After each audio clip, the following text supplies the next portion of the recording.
Hello and welcome back again. Today we will see how do we use the revolve boss base command in SolidWorks. So we will create this part with the revolve feature of SolidWorks. So now I am selecting a new canvas.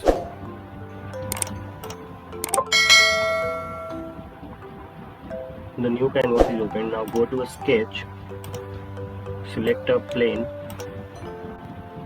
and then we will create a sketch over here.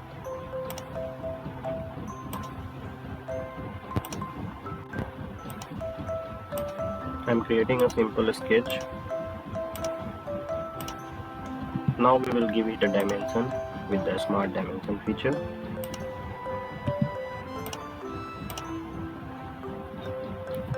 mm,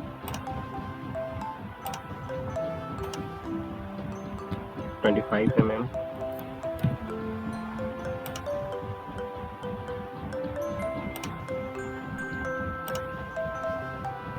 15 mm,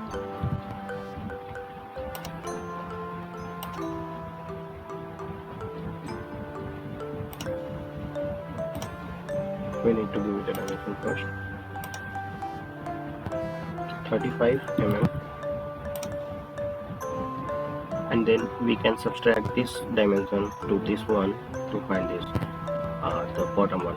So if we will give it a dimension, then it will become a over-defined scale, so we do not need to give it a dimension over here and over here as well. So now I'm exiting the sketch. This is a fully defined sketch created over here. Now I'm exiting the sketch. Once the sketch is exited, go to features and then select revolve boss base feature. Then we can see the options here like axis of revolution, blind, up to vertex, up to surface, offset from surface, mid plane. So again I'm selecting blind, and I will revolve this sketch in a 360 degree.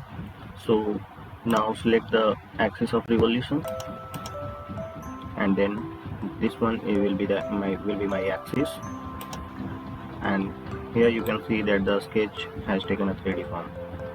So with the revolve boss base feature, we can create a simple sketch and then we can convert it in a 3D form. So this is the model we have created with the revolve boss base feature.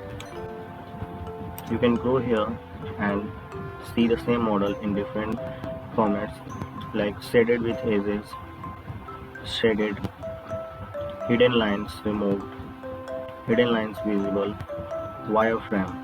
So if you will select shaded feature, then this line will be removed, this black line.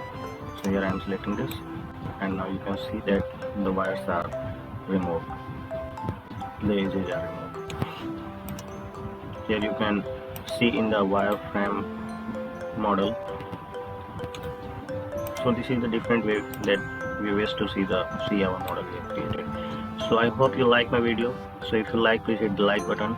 Please subscribe my channel and share my videos. Thank you. Have a nice day.